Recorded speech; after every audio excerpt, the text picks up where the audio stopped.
morning, divinity in a human body. It is lovely to be with you. Inside out of the murk. It's midwinter here, come on. The days are short, the light is very special. I love the light at this time of the year in New Zealand, the Antipodean light. It's it's kind of pale grey light, and if you have time for photography, which, except for my little shot at the top of the hill at the moment, I don't. It's just beautiful. It's a photographer's dream this time of year, because instead of having to wait for the morning or the evening for this beautiful soft light, it's soft light all day long. It's magic. So that's my midwinter rave. We're doing rocks today, of course, because we're inside. And this one I was thinking about when I was coming down the hill back home and thinking what rocks we're going to have, because I'm running late, right?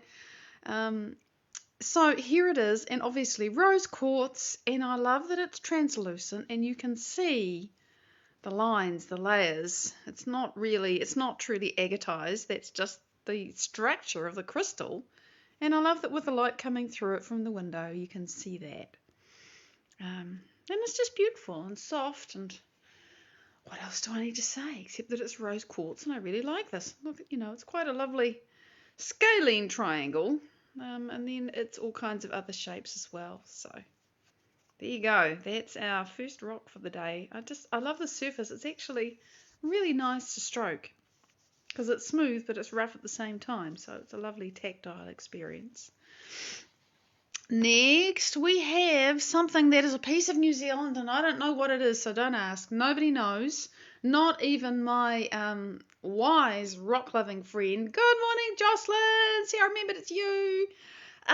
We really don't know. It's something from a collection that she got from a chap who was into rocks, and he passed on. And this was in the box, and I said, oh, that's lovely. And she gave it to me. G'day, Julian. Hello, Lynn. Great to see you. And here is, isn't it wow? G'day, Faye. And you can see it's it's vertical crystals, right? And yet it's obviously sedimentary. This is obviously a natural face, right? That part. And this is too. So what the hell happened? The only guess that we can really make is that this has come from some kind of limestone cave, because it probably is, something where water has eroded top and bottom. There was a seam of something. It's changed over the many years, however long, and then it's fallen apart because everything around it was washed out. Don't know. That's my only theory. But nobody really knows what it is. It's just a piece of New Zealand, and it's fabulous. So there you go. That one jumped up and said, hello, I want to be with everybody else today. And this one, good morning, Holly. It's lovely to see you. Some of you will remember this. This is the cat who knows. That's what I call him. He's from Mexico. And you'd think that he's made of jet, but look at this. It's actually, this is obsidian that's been polished, and it's just got this golden sheen to it. There it is. So he's not made of onyx, that's what I was thinking. He's not made of the black onyx, he's actually made of obsidian, and if you catch the light on him just right, you can see. It just glimmers with gold. He's very self-contained, he's just, I'm a cat, and I know who I am. So there we go. Those are our rocks today. And it's funny because he really doesn't have much to sit upon, it's a tiny wee base, but it does actually stand upright. It just looks like it's about to fall over. So there you go. That's the cat that knows it himself. And today I want to talk about this whole question of worthiness, because one of you made a comment about it a little while ago, and I stuck it in my pain points file because, and the thought really is, because this is something I've heard Joe Dispenza say very often, and it's true, right? That the universe can only give you and me those things that we really feel worthy to receive. G'day, Andrew. Good morning, back to Tom. Yay! It's been ages. Lovely to see you, beautiful man. Lovely to have you live. So, the universe can only give you and me what we truly feel worthy to receive. Now, what the hell does that mean? Because intellectually, we can be thinking, I deserve to have a happy life. Notice the different word. It's like we can even feel very entitled, right? I don't want to go there. But what's wrong with me? Why am I not happy? Why do I not have whatever it is that I want and have wanted for ages? What's the deal? Surely I'm good enough for this. And of course, some of us really don't feel worthy. We've been programmed at a very early age through no fault of our own, nothing to do with you and me. We just grew up feeling unworthy to be happy, loved, wealthy, healthy, whatever it is. We grow up feeling like that, and we don't even realize that we feel like that, and we certainly don't know why we feel like that. Not that why really matters. Why is, oh, that's really interesting. Great, I still feel that way. Have you ever noticed that understanding your problems doesn't help you solve them? Which is why I'm so not interested in the story of why you and I feel like shit. It doesn't matter. It really doesn't matter. As I learned from Dr. Joe, the only thing that I'm really interested in now is to overcome the emotions. The emotions that are standing between me and feeling like I have my future now. I know the feeling, back to Tom, because I grew up really, eventually I sort of realised I felt like a little extraterrestrial. I was not connected at all. But you see, that's the thing that we have to overcome. There's absolutely no value in placing any more attention on why, how, who, where. It just does not matter. What matters is, okay, if I feel like a little ET, what does it feel like to belong? Because actually that was finally what I realised about. I don't feel like I belong. Well, so what? What does it feel like to belong? What does it feel like, to feel loved or whatever? What does it feel like? What does it mean to you emotionally to feel worthy? What the hell does that mean? And that's a question that I have asked and asked and asked. And so, what do you mean, worthy? Really, and the more you ask the question, the less you know the answer if you have no idea what it means. But to flip the question on its head and to kind of get to the whole point of it, because if you don't know, you don't know. That's all that really matters. If you don't know, you don't know. But you probably have some idea of how your life might be if you felt worthy enough to have, receive, be, do whatever it is that you want to do. You probably have some idea of what that is. So if you say, okay, I don't know what it feels like, I haven't got a fecking clue, and that's fine, because it's the unknown. You haven't known it. Of course you don't know. It's not known to you yet. Hello, speaking to me. Then don't bang your head open, split your head open on a brick wall trying to figure it out. What you got to do is make your best approximation to how you think you would behave, think, and feel differently from your present state of ignorance. Don't really know what it's like, but if I was worthy, I'm pretty sure I would do this. I'm pretty sure I would behave that way. I'm pretty sure I would tell that person to piss the hell off out of my life, and I'm pretty sure that I would say, I want this, and I'm pretty sure that I would say, no, I don't want that. If I felt worthy, these are the things that I would do. For example, or I just feel good on myself, or whatever it is. But sometimes it's actually easier to go to the behaviours that you think, if only I felt blah, blah, blah, I could do this, or I would have that. Or if only I had this thing, I would feel this way, right? Whatever it is that's on the other side of whatever you think you need to have, do, be, feel, whatever that, you can actually just go there. Right, barring needing $1 million to pay for something, okay. But then you can imagine it in your mind. Because we know there is tons of research to show that you don't need to have the actual experience to get the feeling of having it. Mental rehearsal has been proved over and over again. Doesn't matter whether you physically do it or you really, properly, truly put yourself there and imagine it. The brain thinks it's the same. And when the brain thinks it's the same, you get the same chemical experience. You have the same thing. And the body responds, by the way. Muscle changes. The brain remodels. Well, how about living trying, Faye? But I know what you mean. It's like you become just uncompromising to a future that you desire. So if you start to think, okay, if I am worthy, if I have received a miracle, if it's here now, because we always put it on the other side of something. We do. So, something's got to happen. I got to receive something, whatever, before I feel like I've had a miracle. Before I feel like I've changed, I've got to have something outside of me. But what if you determine to go there inside yourself without anything outside you? Trust me, this is me now doing it. And I have to say it works. But you know what? When you decide to do that, everything inside you that is not where you've decided to go will stand up, yell, scream, kick, fight, absolutely say no. You must be mad. Start tomorrow. You'll never change. It's impossible. This will never work. Oh, this feels awful.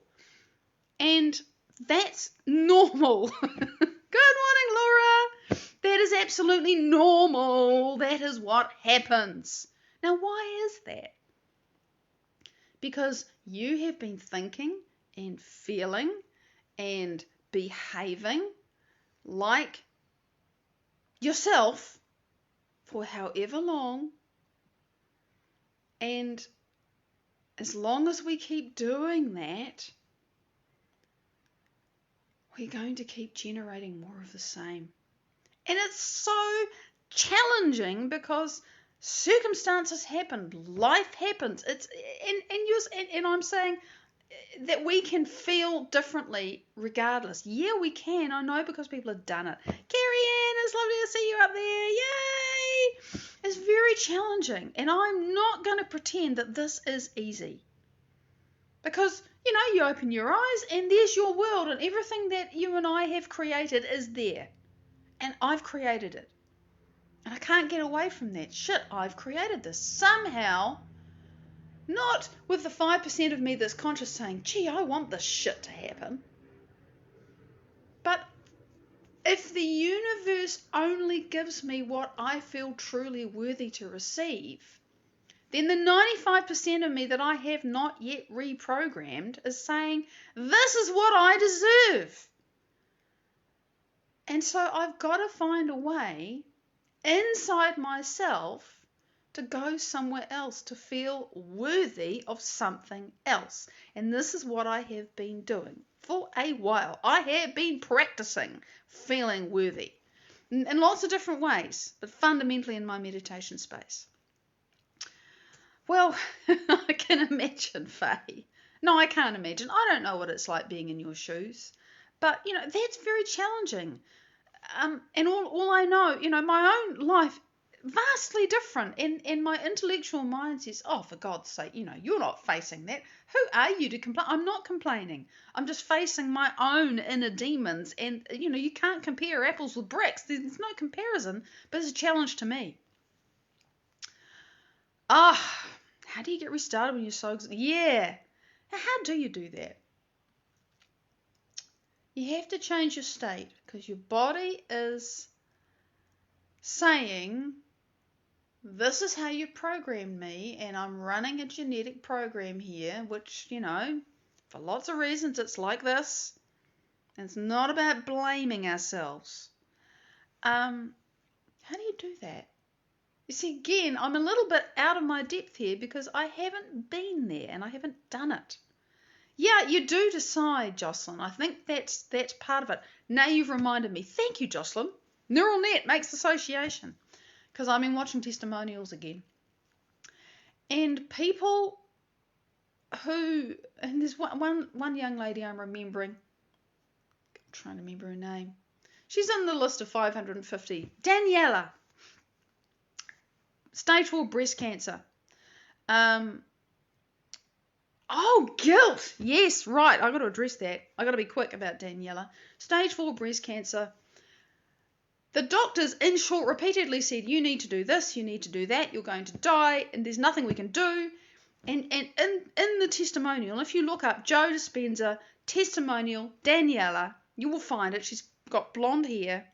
She's standing with someone as she tells the story. She's still recovering, but she's turned this battleship around. She said, I just decided not to die. You just have to decide not to die. She just wanted to live. Her will, this is what I wanted to get to, her desire to live was greater than her fear of death. Period. She would not give in to everything in her body. She got really, really sick. And they just said, oh, you should go home and die. And she said, no, over and over. And she was doing a lot of work. And she had a lot of support. So, the whole thing. Fundamentally, there has to be a really powerful will involved. And I've recognized that in myself. My will is getting stronger. I have to be stronger in my will than the very program that my body is running to say, you can't overcome this. It's not possible. You can't do it. That's the first thing. It takes enormous will. Why? Because you have to break your emotional bonds with your past, with the people, with all the people who said, oh no, Faye, little Faye, no, you can't have that. You're bad. You're a bad girl. You're naughty. You're this, you're that, you're whatever. And remember, the child before age 7, 8, whatever, however long it takes for the analytical mind to form, that just goes in. It's programmed. There is no analytical mind to say, no, I'm not a bad girl. I'm just learning. I'm just making mistakes. I'm just exploring my world. I'm just making a reasonable request of you. And you're treating me like I'm some little monster, but actually you're behaving like a monster, and I don't know that. I just believe it's all my fault. And so we feel guilty. Or, like we're bad, or there's something wrong with us, and we're not worthy. And so you don't need to do therapy to know all of that, or at least to feel it. Oh, honey, I understand this. Not that I had horrendous parenting. I didn't. I had a little teeny little bit of bullying when I was at school because I was the smart kid, right? And I had red hair. So I was carrot top and I was a smart kid. So, it's just... As soon as you try to go somewhere that's different, as soon as you say, I am invigorated, I am alive, I have energy, I am well, whatever it is, your body says, no, you're not. No, you're not. And the process of saying, body, I am not going to let you be my mind anymore. I love you. You've got me this far. You do everything I ask you to do within limits, because there are bits that says, no, you can't do that, right now, whatever. You are not going to be my mind. I don't care that I feel like dying now, because I think this is what you're talking about, Carrie. I don't care that I can't get off my bed. I'm going to stick my earplugs in bed and lie in bed and do the work anyway, or whatever it is that you decide you want to do. Sometimes it takes immense determination, and that determination has to be greater than your exhaustion. And that's tough. But that's what we have to do to overcome ourselves. And it's not about flogging yourself either. It's just really, I don't know, you have to find your own way to navigate your own resistance. And, to give you an example, I've got 3 minutes. Last night, I woke up in the middle of the night, which, happens routinely once a night. But this time, a program ran in my body that hasn't run for, I don't know how long. It's been so long I'd forgotten it was even me. And my body tried to do a panic attack. It's happened before. I know what it feels like. Oh, this. Oh, that's interesting. That was the first thing. I didn't immediately go into fear. And I thought, well, I know where this is going, and I don't want it to go there. So I'm going to use my tools. And I had to have a will that was greater than the program, the hardwired program that my body had decided to run. Probably because in the last little while I've been working with surrender and really letting go and relaxing. And what happens with buried stress and trauma is that when you really choose to let go and the body really relaxes, it comes out. Because the body finally gets a chance to go, oh, I got to let the stallion out of the corral, you let it get, and the body wants to go into a stressed state because it's all been bottled up. I didn't let that happen. I knew what to do. I knew how to stop it.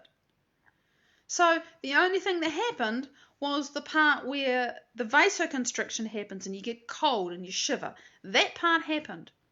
The part where there's a massive shot of adrenaline and your heart races, and the part where you feel terrified, and the part where, what's the other part? Where your stomach, your gut scrunkles and your bowels get overstimulated, which is what's given me another problem because I did that for so long. Not with anxiety attacks, but just with my general level of stress. That didn't happen. I stopped that. And it took a little while just to calm my body down, but I knew what to do. I have the tools now. I'm strong enough. No sweating. I went from sympathetic mode, cold, shivering, to I'm warm again. And I had to do a little bit more, calm down. Well, it wasn't even calm down. It was make my body and my brain coherent again. And I don't know how long it took. But after that, I went back to sleep. And this morning when I thought about it, I thought, well, if that happens again, I know I can manage it even better. I know I can master it even better. So you have to have tools that work, because sheer willpower, well, it's enough for some people, but it was never enough for me. Probably because my will wasn't strong enough. But tools are really helpful. So you have to have tools, and when the resistance comes up, you have to have a steely will inside yourself to apply them with love and respect for who you are. It's this delicate balance between intention and surrender. To say, no, body, I'm not going to let you stop me. And then, okay, we did that. Now we can rest. Oh, now you want to stop me again. No, I'm not going to let you stop me. So whether it's feeling worthy or having enough energy to create your future, or thinking, oh my God, I can have love in my life, or I can have abundance, or I can be well, or whatever it is, it takes enormous will, but it's not a will that forces. It's a will that decides and says, this is what we're doing. Now come on. Come with me. I don't care what your excuse is, your reason is. Come on, we're doing this. I hope this makes sense. That's what and you see, when you do that, when you've done that, you know you are worthy. I'm worthy of this because I overcame myself. And, and then the next time you think, well, if that comes up again, I can handle it.